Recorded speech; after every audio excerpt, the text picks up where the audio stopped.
What's going on here? That white truck was kind of going a little haywire, and this guy right here was trying to wake him up or push him around or something. I don't know what's going on here. Somebody's frustrated though. All right, guys, how's it going? It's time for story time. We had an interesting day yesterday, and I want to tell you a little bit about it. There's very, very interesting story. I actually recorded a podcast on my Patreon channel, so I told everybody this story already. But you know what? It's such a funny story, and it's got some highs and lows involved, that I have to tell you guys while I drive here. I'm in Nebraska now, and I'm driving alongside a railway and a lot of corn. So yesterday I went to the Outlander Expo. If this is your first time watching, hi, my name's Matt. I'm typically cycling around the world on a recumbent trike through Asia, attempting to go from China all the way to the United States, but COVID kind of spoiled that plan, so I ended up moving to the States, and I'm trying to soup myself up with a van so I can continue my tour in a new way. And I was put onto the Outlander Expo, which is basically a fair and an expo and a trade show dedicated to people that are trying to live off grid. Less the RV people going to like specific like plug-in spots, and more people going out into the land. Outlander. Anyways, I was put onto this by sheer coincidence. I met a guy at a truck stop where I was sleeping, and he said, "Are you going to the expo?" And I said, "I guess I am now." So I went there yesterday, and I was a bit overwhelmed. There was a lot of things to look at, and there was a lot of things that I needed to understand better. In the cycling world, especially the recumbent cycling world, I'm sort of a big fish in a small pond. I can probably honestly say that. But this is a brand new situation where I'm going to have to be a small fish in a big pond again. And so I'm learning a lot. I've got the van, I've got, wheels, I've got a platform from which to do a lot. And I was looking at a lot of different van styles and saying, ooh, that's nice, ooh, that's nice. All these are good things. By the end of the day, I had talked to dozens of people, looked in multiple dozens of vehicles, taking notes in one vehicle as opposed to another vehicle, like thinking about, oh, this is a good design for me in this aspect, this is a good design for me in this aspect, and just kind of taking from all of these really professionally designed vans, materials, actual layouts, air conditioning, which is a real important factor for me specifically, because I want to turn this van here into a fully functioning mobile video production studio and podcasting studio, as well as a place to live, a place to eat, and a place to drive and travel. So it's got to pack all those things in. And one of the things about van life that I find really, really interesting is that your vehicle sort of becomes your fingerprint, and it is designed specifically to your needs. There are some people who are chefs, and their desire is to have a really immaculate kitchen. Some people have like an entire family going with them, so they have multiple beds. Some people have a motorbike inside, so they have a really raised bed that stores their motorbike in the back. All sorts of different things. For me, I need a clean area to work. I need a multimedia station for all of my gear, and I need air conditioning, which is a big ticket item that I'm going to have to figure out. But a lot of the things that I want aren't cheap, and certainly aren't as cheap as the recumbent trike stuff that I was existing with. I mean, I had one of the most expensive cycles that you can buy, but even that pales in comparison to some of the things that I want that will make this vehicle a real powerhouse.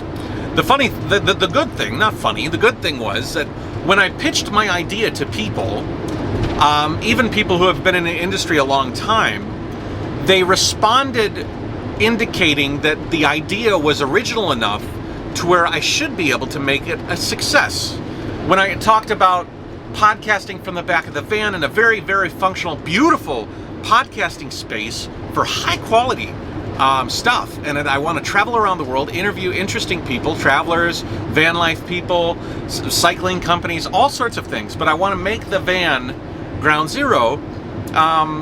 They were like, wow, that is a very, very interesting idea. I even talked to other YouTubers who were doing editing, and some of the people were like, we have a podcast, but we do it outside the van. And I think that by doing it in a controlled environment in the back there, you can make it a unique experience. Open the back doors so that you can see the beautiful scenery, but also have lighting so that it's functional.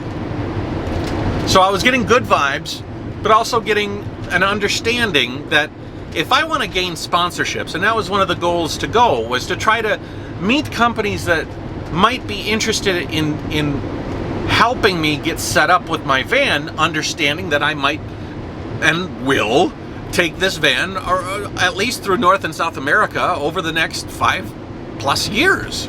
I'm not 100% sure about Africa, but I'll cross that bridge. I'll cross that ocean when I come to it. But I think it's of great value. In about 5 years, I could produce 1,000 more videos. At least 1,000 more videos, and many of those videos will be of this home on wheels and the products therein. And so a company like the ones that dealt with me on the trike will benefit in spades by being able to be part of this journey. But it's easy to say that to people. It's not easy to prove it to people. Even though that I have been on the road for a decade, it's been a cycle journey, and it's going to take a little legwork and proving myself to get people to understand that I'm a safe bet with regards to that. So I was walking around just sort of planting seeds, taking cards, introducing myself, top racks, new tires, new rims, air conditioning, solar power, appliances, front grills and bumpers, and all sorts of interesting things. Overall, I think it was a good thing, at least until the end. So towards the end of the day's activity, I got an interesting call.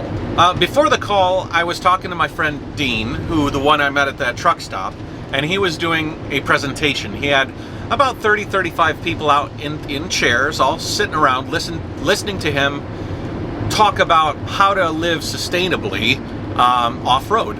Off main highways at least. That's Dean's whole thing. Don't get on the main highways, explore the world. Pretty cool. Jayoe. He was in his class, I waved to him and said, I'll catch you in a little bit.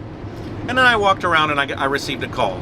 Now, I don't think you guys even know this, but I had an opportunity, fleeting, to have a 2-week adventure on the Colorado River in the Grand Canyon. It's an incredible opportunity, so I said, of course.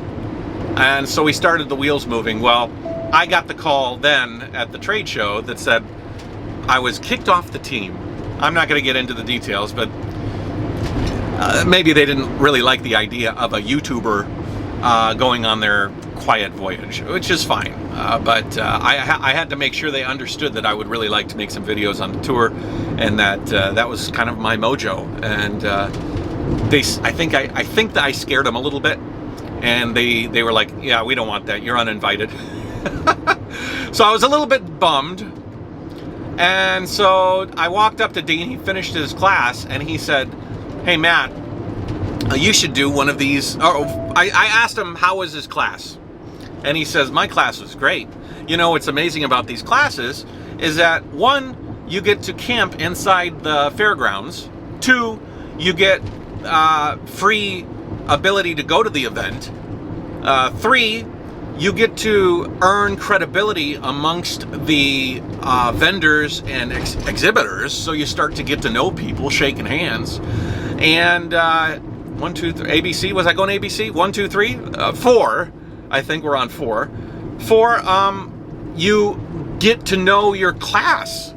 So you earn credibility as an instructor or a teacher or somebody that's giving a lesson. You have a powerful opportunity to earn credibility by giving people important information.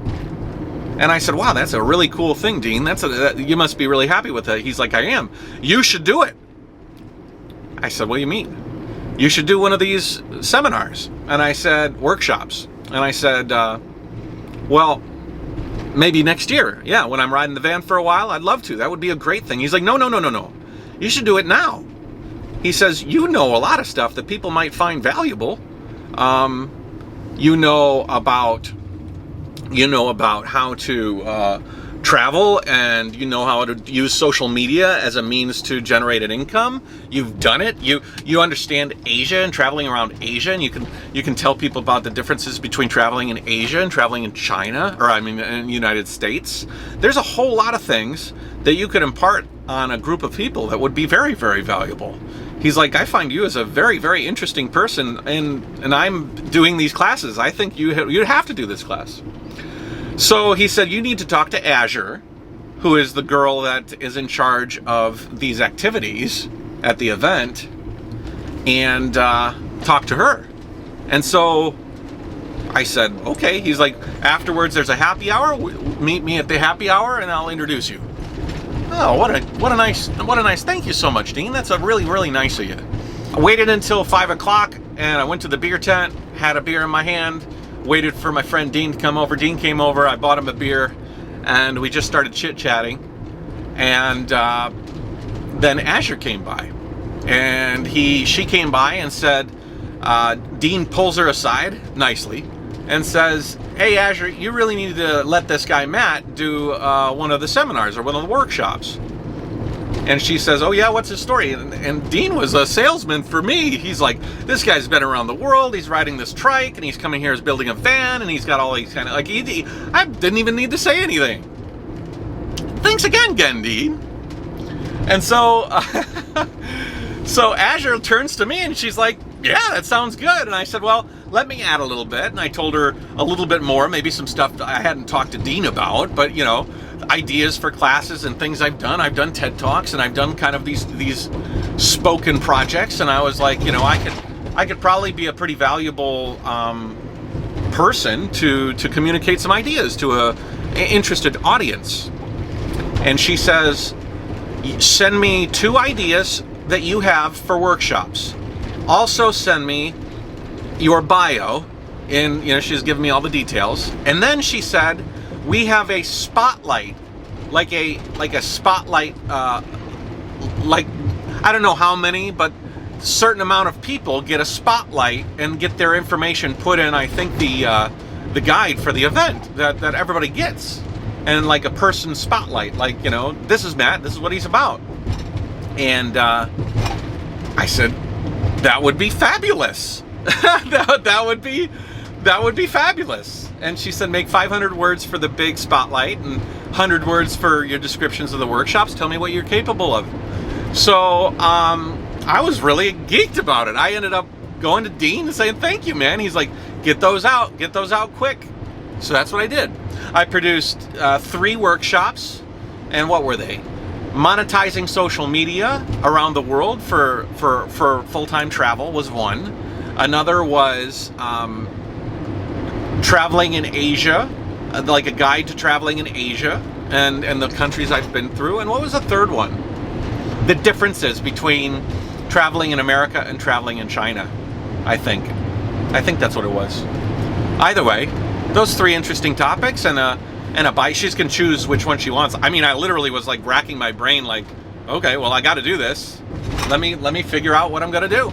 And so I put that together, and I feel like it's good. So I was riding high. I was super, super excited and thinking, wow. So the next event that I would be speaking at is in Flagstaff, Arizona, the 3rd week in September. So it's only like 3 weeks away. So isn't that weird how serendipity works for you? Because if I would have done that Grand Canyon trip, it would have butted up almost right against the Flagstaff, Arizona event. And I probably wouldn't have enough time to prepare for, say, a teaching event. But now, it would have been tough if if that didn't fall through. I would have had to have said no and turned down a whitewater rafting Colorado River Grand Canyon trip, which I would have had to have done. Or I would have crammed an idea into developing an idea at the very last minute. But, you know, I don't have to worry about it right now because that option was already checked. Pretty cool. So, I thanked Dean profusely, bought him another beer.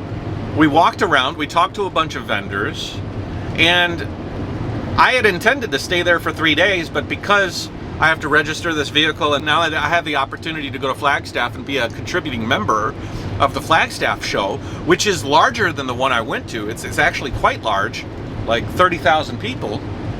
I came home, so I walked to my van, which was parked in the middle of a huge field parking lot, and I pulled out a folding chair that I had with me, and I sat down in the folding chair, and I was just relaxing outside the van, talking to my family in China, like I do every night, their morning, my morning, their night. And I was saying goodnight to my daughter, or I was saying good morning to my daughter, because it was my evening, and relaxing in my chair. And then I saw a guy that was pulling up in a beautiful van. One of the great things about van life is everybody's open to sharing their designs and their vans, which I find great. Very nice. I don't like vanity, and a lot of these vans you could think are built upon vanity because they got all this high-tech stuff in them. But it's not built on vanity, it's built on passion. Even the people with those big rigs, like the ginormous monstrosity ambulances, like or the converted military vehicles, they're so nice. The people are so nice.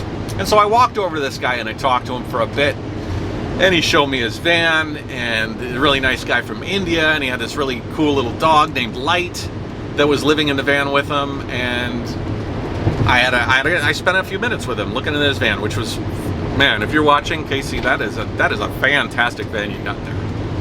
So I finished talking to him. I went back to my van. I closed it all up. I drove out to Planet Fitness. If you can go to Planet Fitnesses when you're on tour, it's a great way to get your shower, get a workout in, clean up, brush your teeth, and it's also an overnight parking lot because Planet Fitnesses are 24 hours. I worked out, went to my van, worked on my computer for a little bit, and then went to sleep. I woke up the next morning rejuvenated and excited, and as I was starting to fix up the van and get it ready to start my trip back to Detroit, I also set aside some time on the computer to write my worksheets for Azure. So I made my bios, and I worked on my workshop proposals, which was, I think, nice. And then I set off and I looked around the van, and typically I go to the gym and I'll drape my wet clothes over my folding chair. I'll just unfold it in there and use it as a rack for laying my clothes. The van is not even the way I want it. It's basically just a big container with some stuff in it. And so I was using the chair as a kind of a drying rack for clothes. And I actually, oh, that's a neat road. I want to drive down one of these roads with the corn and maybe fly the drone over it. I think that would look nice. Anyways, I looked around my van and I said, oh shit, I must have left the chair outside of the van. And so I think I left it at the fairgrounds. I buttoned up the truck, and I even debated. It's just a chair. It's just a chair. It was out there for probably 7-8 hours. It's probably gone. Somebody must have taken it. But I was feeling pretty good, and I figured it's worth a couple of dollars of gas to drive over there. So I drove over there, and it took me about 10-15 minutes, and I'm like, it's just a chair. It's just a chair, but it would be cool if it's there. And so I'm driving there, and at a road, you kind of have to drive up and then into the fairgrounds, but from the main road, you can look over and see the parking field. And so I look over into the parking field, and what do I see? It's my chair, just sitting there. Chair's just sitting there waiting for me, and I'm like, holy shit, that is so cool. Nobody took my chair. That's a pretty darn cool thing, and I am very appreciative of it. And so I pull up, and first thing I want to do is I don't want people to see me because they probably have been looking at that chair because there was a bunch of cars there and people there, and my chair just in the middle of the parking field. So I pull into the field and I do a U-turn right around the chair so that I am obstructing the view of everybody from me, like I'm between everybody and the chair. And I open my side door. Hey guys, how's it going? Matt here. I'm in Colorado. I just went to a show for vans. So there's all sorts of RVs, vans, overlanding. It's all called the Overland Expo. Quite a great show. I parked right here last night. This is my van, and evening came. I wanted to go somewhere else to get some dinner, and then I ended up sleeping somewhere else. I woke up in the van. I've been living in the van, and I realized that my chair was missing because I have a folding chair, and I remember I put it outside the van when I was cleaning up yesterday. So I drove 5 kilometers here. I was thinking, you know what, my chair is going to be taken. Somebody's going to take it. It's in the middle of a field. But I pulled out on that road out there, and I could see my chair. But that's not all. So I pulled around, I pulled in the field, and then I saw something else. I saw my shoes. I would have left my shoes. And then I pulled my van around, opened the door, and I looked, and my wallet, my chair, and my shoes. 2 things. Matt, you're an idiot.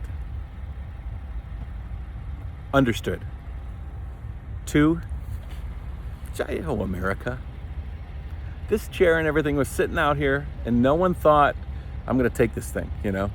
They thought, whoever's chair that is, they're going to come back and get it. Nobody even must have, inspected it.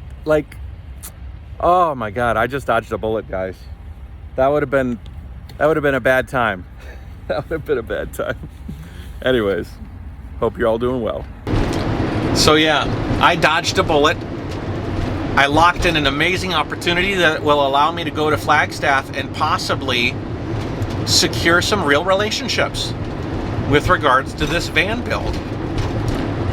So I have a lot of work to do. I'm going to end this video because it's getting pretty long. But yeah, kind of an interesting story, guys, eh? So I'm just going to put this out the way it is. And thank you for listening. Jayoe. Join my Patreon. Like, subscribe, share, comment, and we're going to be doing some interesting things as this van life thing progresses.